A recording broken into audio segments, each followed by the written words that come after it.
guy, so I'm sure I've had my biases and so on all my life. But I have a daughter now, 2 years old, and I want her to kick ass. And I'm starting to see that this world kind of sucks in certain ways. And well, I have 10 years to change it, change the world. And I hope you guys help out doing that. So I think this is a great group of people. Okay, so a couple of disclaimers to start with. First thing, I'm not going to be flying a drone because they're dangerous. They cause a lot of harm to people who don't really use them carefully. And moreover, I don't fly quadcopters. I fly planes. These are big planes. I'm not going to do that here. There's another reason I didn't want to do any live demos. Drones are a system. So any cool drone demo that you see is a system that's been created by somebody's imagination. What I wanted to talk about here are the blocks in this system. How you can maybe put these blocks together and use your own imagination to make whatever it is that you want to make. So I'd rather talk about the blocks than some specific system that somebody has thought about. A couple of other disclaimers. The rules for drones are changing constantly. So if you are going to get into this, you might want to get updated about what's going on. There's a rumor mill that things have changed. There was a new legislation on Thursday. Because, I mean, this is Congress we're talking about. These are politicians. They might know what email is, but this stuff, it's a bit above them. So keep abreast of what's going on. But there's a couple of general purpose common sense rules that have been around for RC planes for a while. Don't go around about 400 feet because the airspace starts there. Don't fly over people. Make sure you can control the plane at all times and so on. Also keep in mind, from a practical safety perspective, drones can be dangerous because there's a lot of energy in them. Propellers, some of these really high-end propellers, they're hard. And when you have something that's moving very fast with a fine edge hit your finger, it can cut it clean off. It's dangerous. And the batteries, one of the reasons that drones are becoming popular today is that battery technology has exploded. I mean, has grown quite a bit. And they do burn. Lithium polymer batteries, they can be very, very dangerous if not treated properly. So be careful with these guys. So what's a drone? Let's start with that. I don't know. Nobody knows. You can ask people what's a drone, they have their own idea. They have a picture of what a drone is, and that's a drone, that's not a drone. For the purpose of this talk, I want to say a drone is two things. It's going to fly, and to some extent it's going to have an autonomous control, where it doesn't need a user interaction. Is that the official one? I don't know, I don't care. It's good enough for this talk. Autonomous control, let's talk a bit about what a control system is. In a control system, you have an agent controlling a system. It wants the system to be in a given state. And the tools it has, it's got two tools. It's got sensors to observe what state the system is in. And it's going to have some control mechanism to influence that system. For example, if I want coffee and I want this coffee mug filled, my sensor is going to be these photon detectors. And these photon detectors are going to figure out, hey, the coffee level is low. Based on that, this microcontroller is going to figure, okay, I got to do something, and it's going to get this actuator, get the pot, and put some stuff in the cup. And as it gets full, the photon detector again is going to figure out it's getting higher and higher, and based on that, it's going to stop pouring the coffee. I kind of, from a software, I'm a hardware guy, but to help out the software people, I kind of think of this as an if-then. So if are the variables you get from the sensors, if the coffee is full or not. Then are the actuators, the things that you can actually do.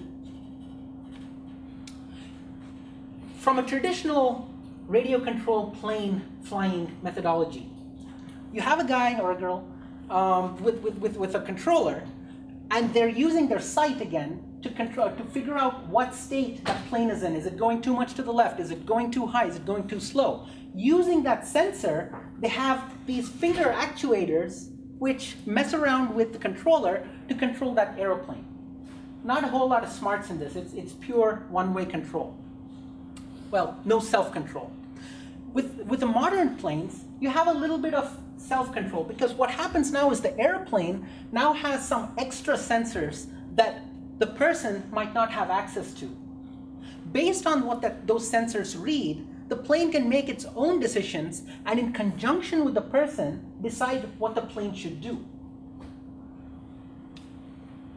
Okay, so let's say you want to get started. Let me talk to you about some of the stuff that's available. Broadly speaking, for flying crafts, there are two popular airframes. One of them is fixed wings.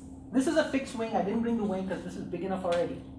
But the advantage of fixed wings is it uses the wings to get lift, because of course any other body is going to fall to the ground. And if you have wings, it helps you stay afloat. But if you want to stay afloat, one of the key criteria is that the thing has to keep moving forward.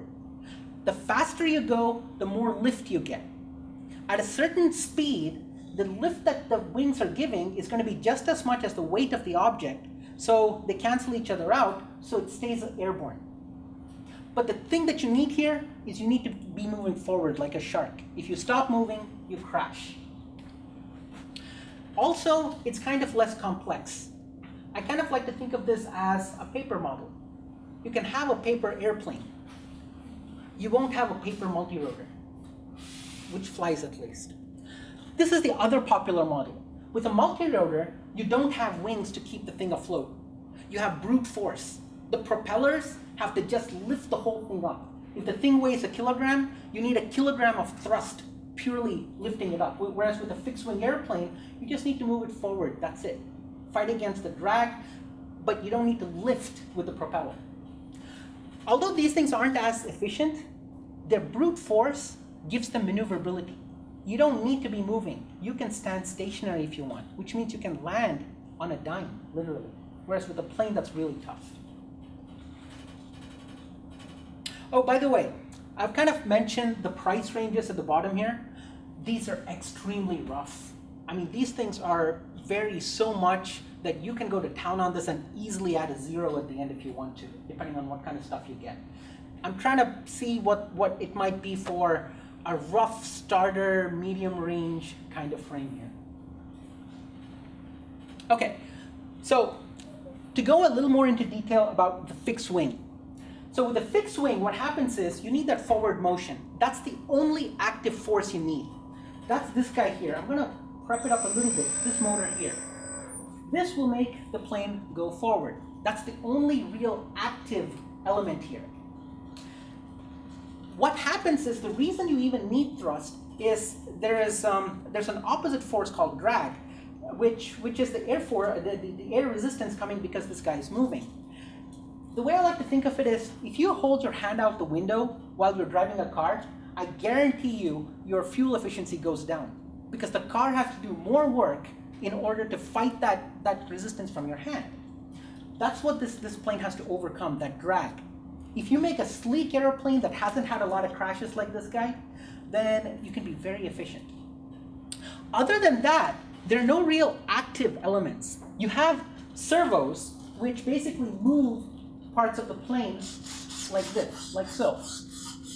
A signal goes to the servo electrically, and that makes it into a linear motion through a wire. And so you can move these flaps around, and based on the way the air is coming, it's going to move the airplane around, whichever way you want it.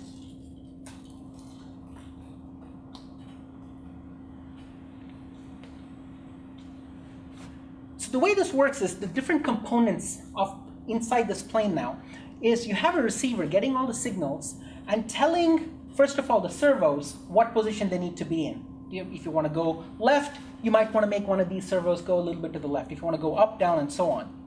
From the motor perspective, you have the battery giving raw DC power.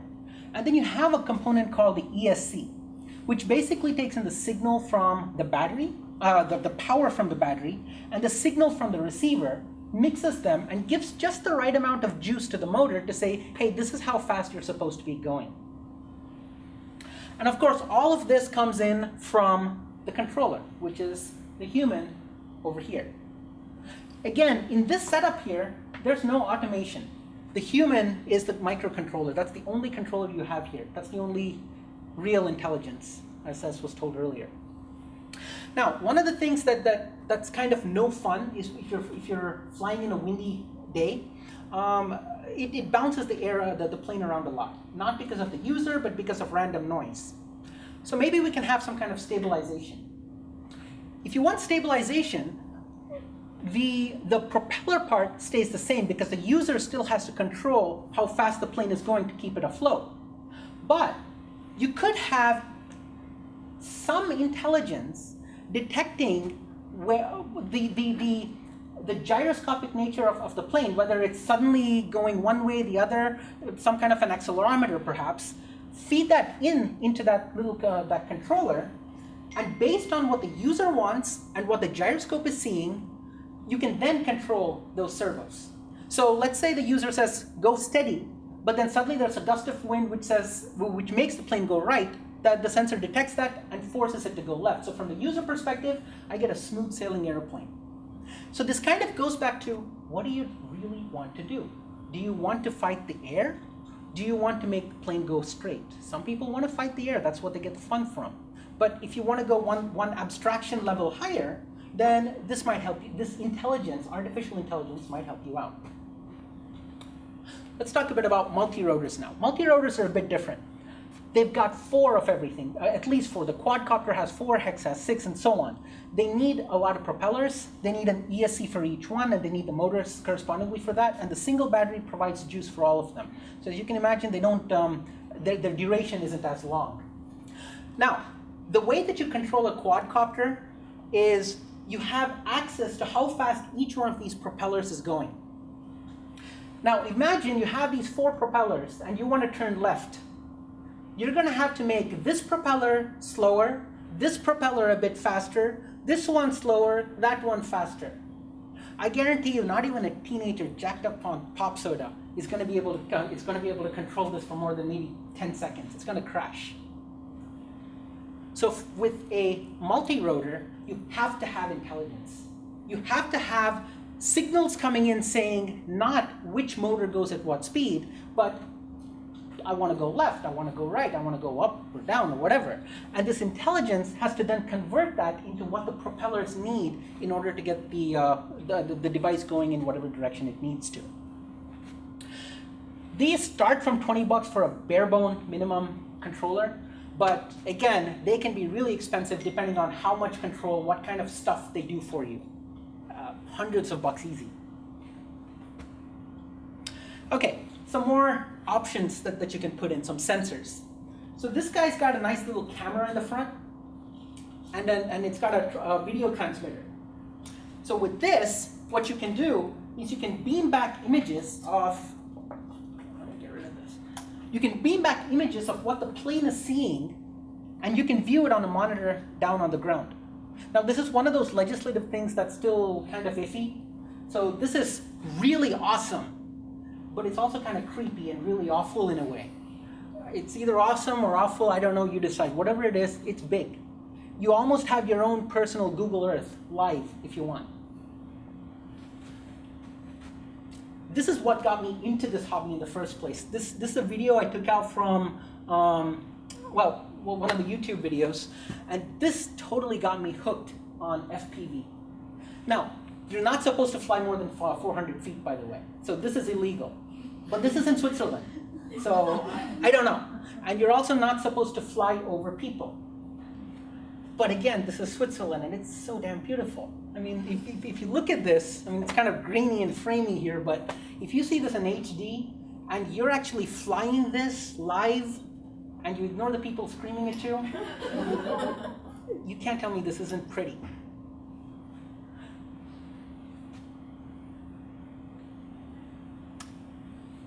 Okay, now you can actually do another awesome thing, and that is add more sensors, positional sensors, so that you tell the drone or this plane where it is at any given time.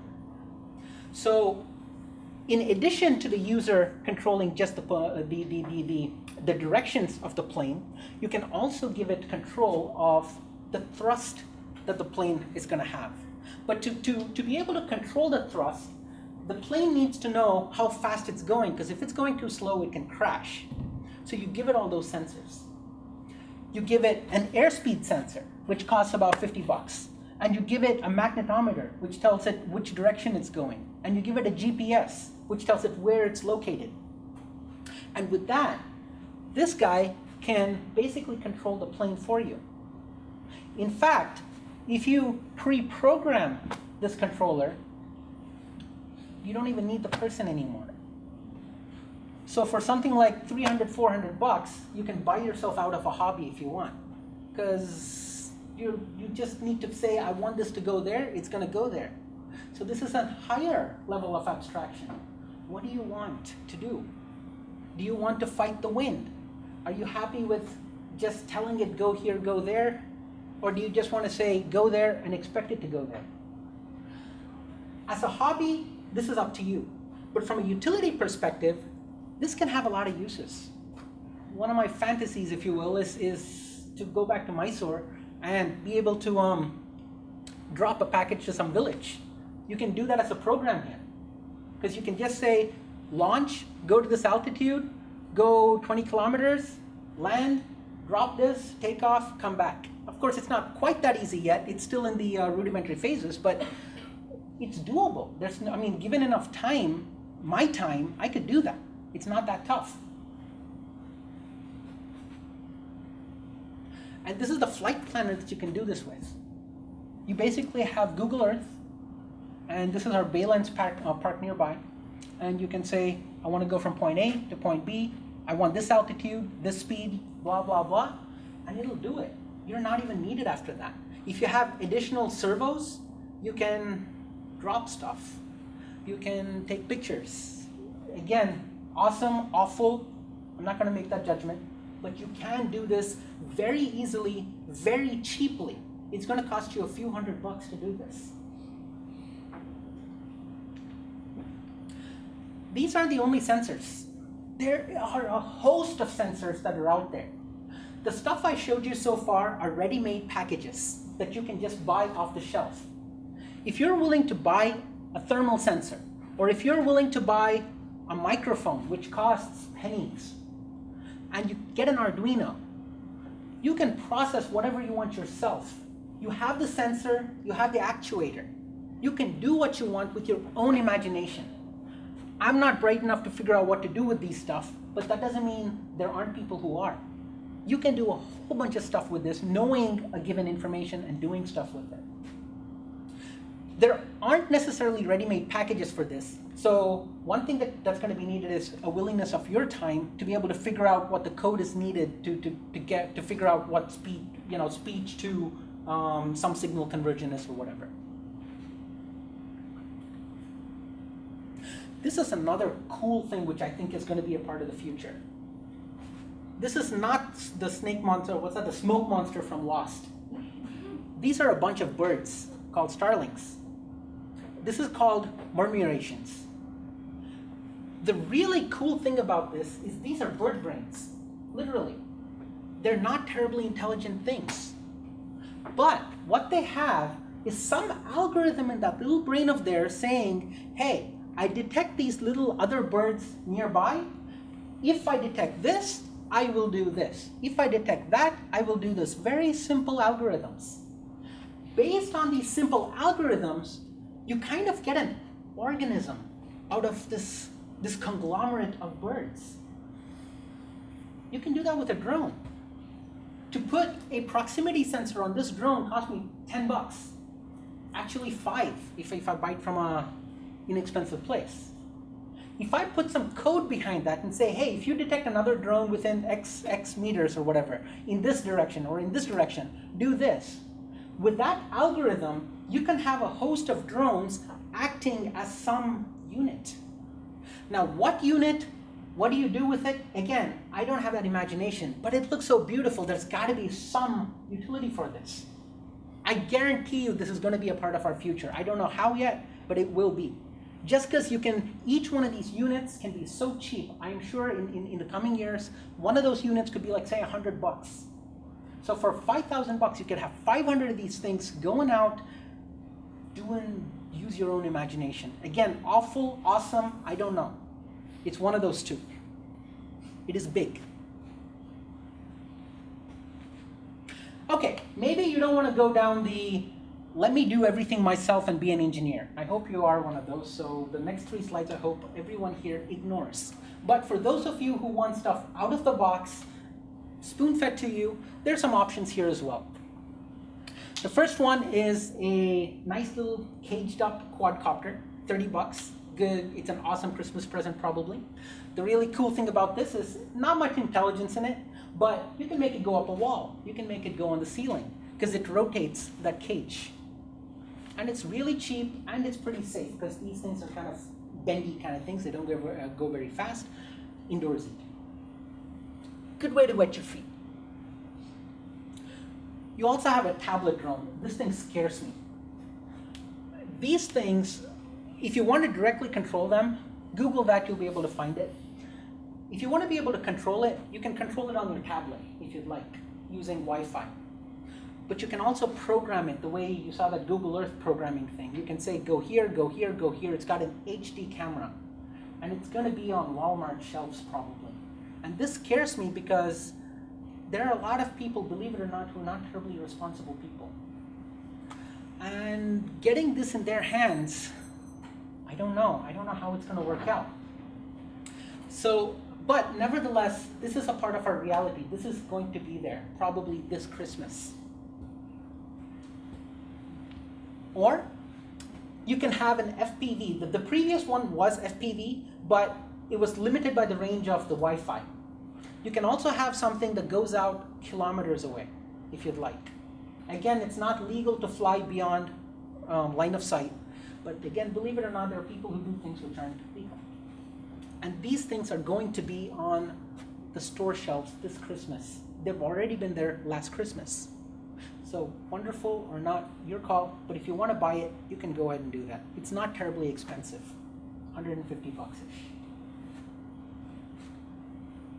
So one of the things that I learned by going through this, a long time ago, one of the big smart guru guys, he told me about GNU's philosophy of freeware as it's free speech, not free beer.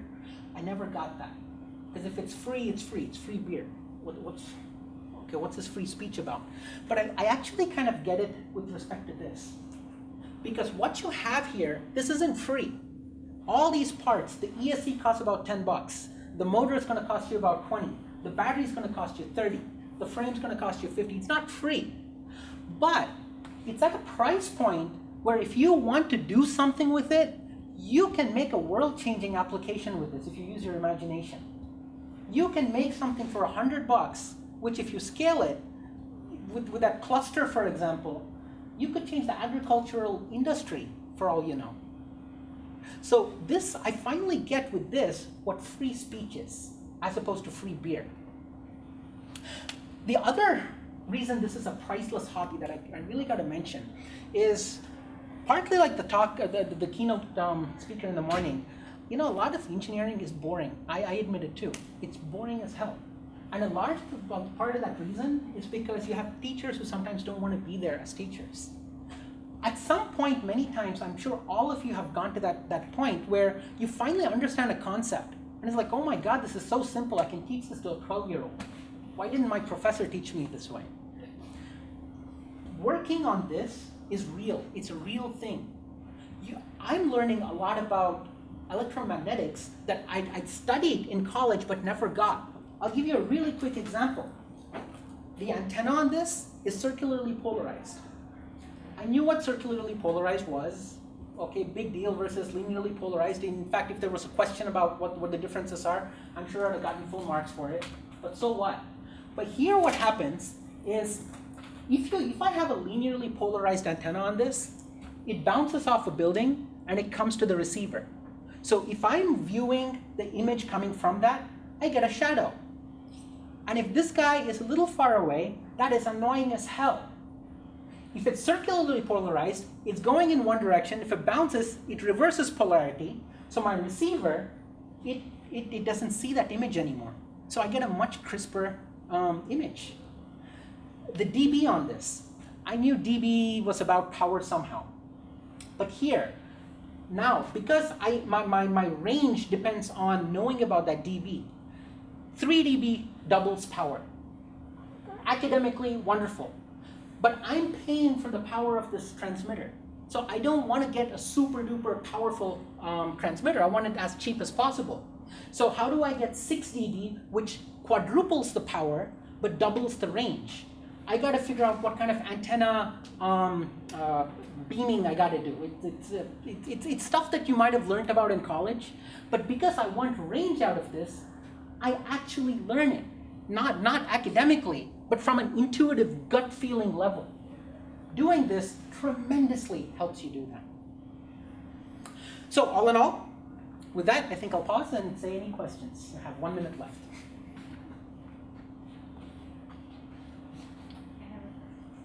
So before any, so it seems like even if you get everything from scratch or if you buy something that's complete, is there some intermediate state? Oh, that's a good question. Yes. You're right. I went so much into just the blocks and then the final products. There's a full grayscale in between. The price ranges that I showed were for the components themselves. The higher the range that you go for them, the more they come pre-integrated for you. You pay for that integration.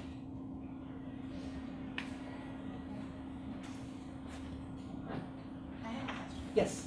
So, remote control plane has been around for a long time. Right. I remember my kids when they were like 5 or 6 when we started flying them. So, what's new now? That's a very good question. I think there are 3 things that have happened in the last few years that have made drones explode. The first thing is these things now come in a foam kind of package, whereas they used to be made out of balsa wood. With a balsa wood plane, you build it up for a month, you crash it in 5 minutes, and you quit the hobby.